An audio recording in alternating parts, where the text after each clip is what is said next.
Hola, ¿qué tal? Bienvenidos a todos al canal Shinhan Forage Alta Magia. Fecha 31 del 5 año 2023, ya son las 20:20 de la noche, 20 pm. Bienvenidos a todos.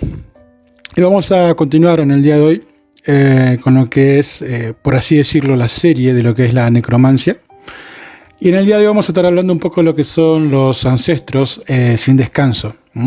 Ancestro a nivel terrenal, puede ser línea sanguínea o no.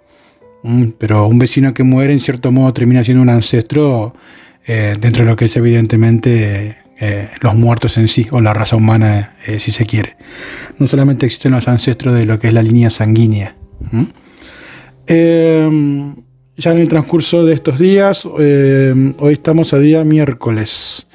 Creería que entre el viernes, sábado y domingo estaré subiendo los dos videos que se hicieron referencia al área de lo que son los suscriptores con membresía, así que en uno de esos días estaré subiendo el material que se había prometido.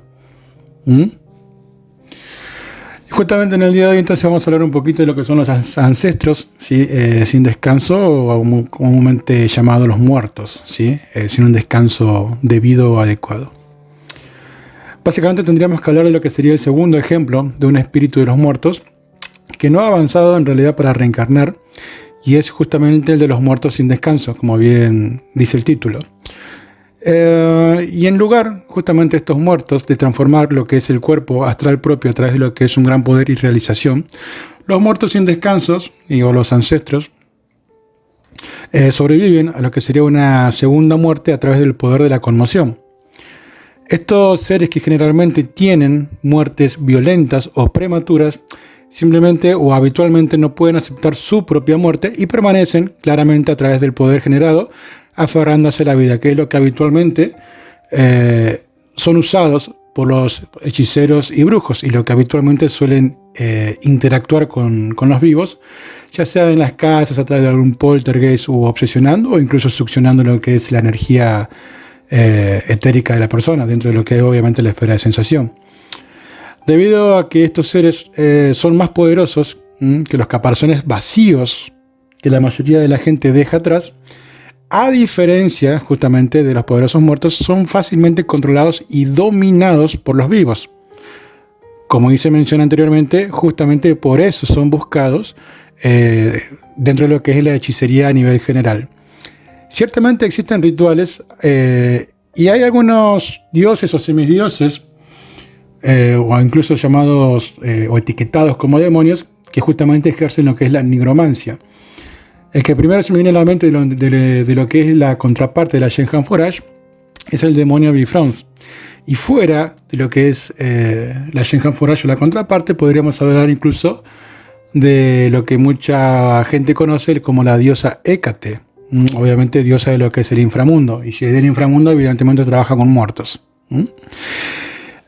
Y para poner justamente estos seres a trabajar para el mago, a cambio evidentemente de algunas pequeñas comodidades. Incluso en lo que es Centroamérica, especialmente Haití, los espíritus de aquellos que murieron violentamente se llaman incluso zombies astrales, y son puestos a trabajar de la misma manera de lo que la gente comúnmente conoce como el famoso zombie, que técnicamente sería reanimado por el Bokor, y evidentemente puesto a trabajar. Un esclavo, por así decirlo.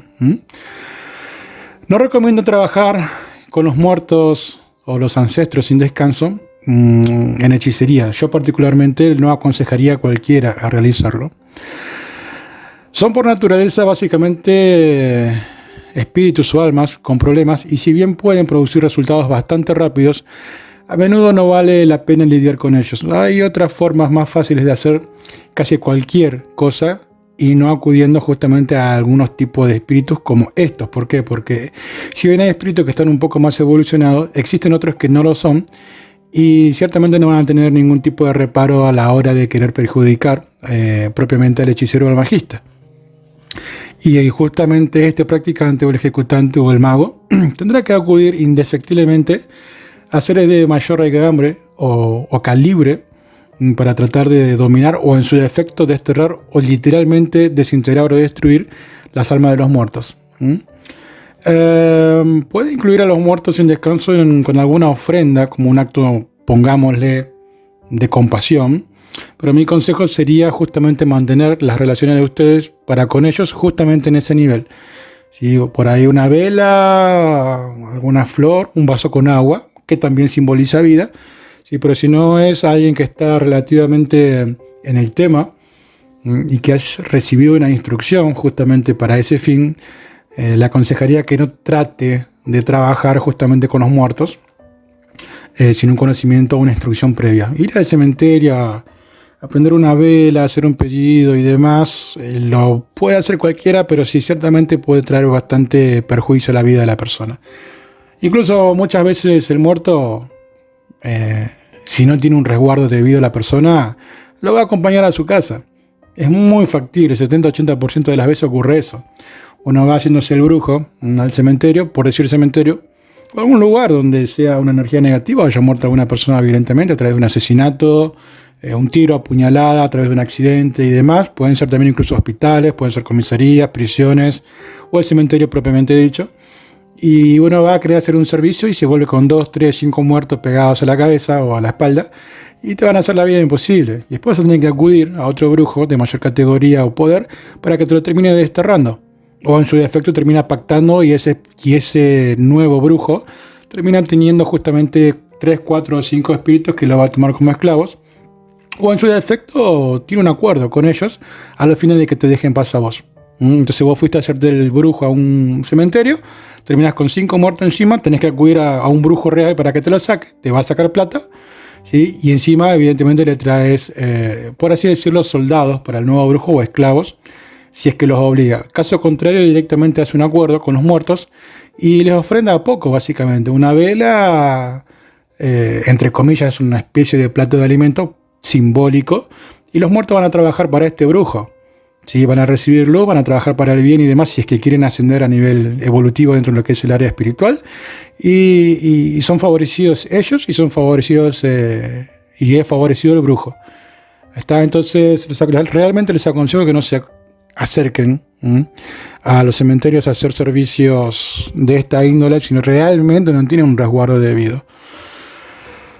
Así que bueno, eso básicamente sería lo que son los muertos o los ancestros sin descanso.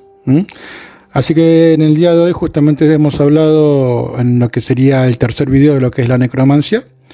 Sobre este film, el anterior ha sido sobre los muertos ascendidos o los ancestros ascendidos. Hoy hablamos justamente de aquellos espíritus sin descanso que son los más fáciles en cierto modo de utilizar, pero son bastante perjuiciosos. Es como hacer un servidor espiritual y no programarlo bien y luego se te vuelve en contra el servidor propio tuyo, que tenés que estar después recurriendo a alguien para que lo desintegre o lo destierre. Acá es lo mismo. Y con la particularidad que el muerto muchas veces tiende a ser bastante malicioso e inteligente encima. Así que bueno, nada, esto ha sido todo por hoy. Gracias por acompañarnos, les envío un cordial saludo y estamos seguramente escuchándonos en el próximo audio video. Gracias a todos por seguirnos y que termine muy bonita la noche.